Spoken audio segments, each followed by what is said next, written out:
যখন ছোট ছিলাম এরকম মেহেন্দি কিন্তু আমি মেলায় গেলে না পরে আসতাম না, কিন্তু এখন যুগ পাল্টেছে, সাথে সাথে মানুষের মানসিকতাও পাল্টেছে। এখন কিন্তু মানুষ আর এরকম মেহেন্দি পরতে চায় না, আর খুব একটা দেখাও যায় না।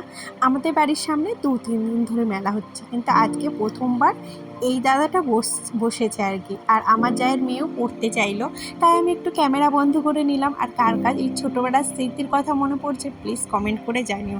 যাই হোক, হাটটা কিন্তু দারুণ লাগছিল। আমার তো ভীষণ পড়তে ইচ্ছা করছিল, কিন্তু ওই যে বড় হয়ে গেছি যে এখন পড়া যাবে না। যাই হোক, এইটা দেখছিলাম, এটা আমি কিনেছিলাম, বেশ ভালো লেগেছিলো। তারপরে এই যে বাড়িতে আজকে এসে রান্না বাড়া কমপ্লিট করে এখন আমিও মেলায় যাচ্ছি। আর আজকে যেন তো সন্ধ্যা থেকেই ভিডিওটা শুরু করেছি। যাই হোক, মেলায় কিন্তু আজকে প্রচণ্ড ভিড় ছিল, বাড়ির সামনে মেলা। আজকে আর বেশি একটা সাজুগুজু করিনি, ওই একটা ছাপার শাড়ি পরে গিয়েছিলাম। আসলে যেতেই ইচ্ছা করছিল না, আমার বর অনেক করে বললো বলে তাই। আর আনিশার এসেই বায়না ও জাম্পিংয়ে চাপবে। জাম্পিংয়ে আজকে এতটা ভিড় হয়েছিল যে আনিশা ওই লাফাতেই পারছিল না। তারপরে ওই একটু চাপিয়ে চলে এসেছি এখন এগরোলের দোকানে। খেয়ে এসেছি, তবুও কিছু খাবো না, আমার মেয়ের আবদার, ও এগরোল খাবে, তাই ওকে কিনে দিয়েছি। আর ও তো পুরোটা খেতে পারবে না, তাই একটু আমি খেয়ে কমিয়ে দিচ্ছিলাম আর কি। কি বলো তো, মেলায় গেলে কিছু তুমি যতই ভাবো না কেন কিছু খাবো না, কিন্তু ওই যে দেখে কিছু না কিছু খেতেই ইচ্ছা করে, তাই না? যাই হোক, আমি কিন্তু আগে একটু ঘুগনি খেয়ে নিয়েছিলাম, মেলায় এসে কিন্তু ঘুগনি আমি ভালোই খাই। আর এইখানে অনেক ধরনের ক্লিপ বিক্রি হচ্ছিল, আমি একটা ক্লিপ নিয়েছি, সেটা তোমাদের পরে দেখিয়ে দেবো। তারপরে চলে এসেছিলাম ঝুলন আর কি দেখতে। আর এখানে না ডান্স হচ্ছিল, বাট আমি মানে ভয়েস দিচ্ছি, যেহেতু ভয় আছে ওই কপিরাইট পড়বে, গানটা না হলে দিতাম। যাই হোক, ডান্স কিন্তু ভালোই করছিল, তবে এটা কিন্তু মেয়ে নয়, এটা কিন্তু ছেলে, তোমরা আবার মেয়ে ভেবো না। আর একবারে পরের দিন সকালবেলা দুধ চা দিয়ে শুরু করেছি, বাসির কাজ সমস্ত কমপ্লিট করে চা নিয়ে এসেছিলো। আর আমার বর আজকে ইলিশ মাছ একটু সস্তায় পেয়েছে, তাই নিয়ে এসছে। আগের বছর তো একবারও আনিনি, এবারে আমি বায়না করায় 2-3বার হলো। তবে এতগুলো মাছ একসাথে রাখবো না, কিছুটা ফ্রিজে রেখে দেবো। কি বলো তো, ওই অতগুলো মাছ একসাথে খাওয়াও যাবে না, ওই 1-2 দিন ঠিক চলে যাবে।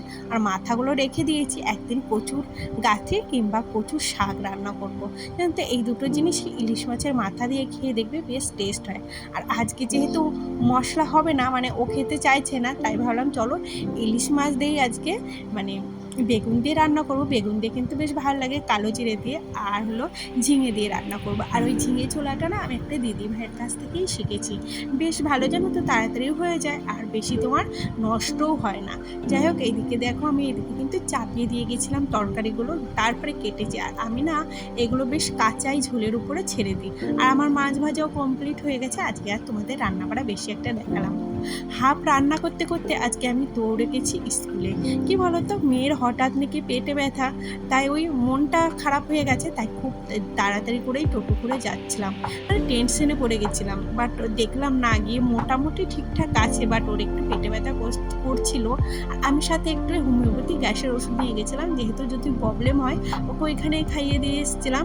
তারপরে এই যে কটা লেবু এনেছে কাল থেকে, আজকে গুছিয়ে রাখলাম। আর একটা আমার মেয়েকে কেটে দিয়েছিলাম, আর আমিও একটা খেয়েছিলাম, যেহেতু অনেক দিন এনেছে জানো তো, ফলগুলো খাওয়াই হচ্ছে না। আজকে না অনেকটা বেলায় এই ঘরে এসেছি, আর এই ঘরে তো শোয়া হয়নি, তার জন্য আর এই জানলাও খোলা হয়নি। আর খাটটার পরিস্থিতিটা কি দেখেছো, কালকে যেহেতু মেলায় গিয়েছিলাম, ওই এটা ওটা ছড়ানো রয়েছে, আর অতটা রাত করে না আর গোছাতেও ইচ্ছা করে না মেলা থেকে এসে।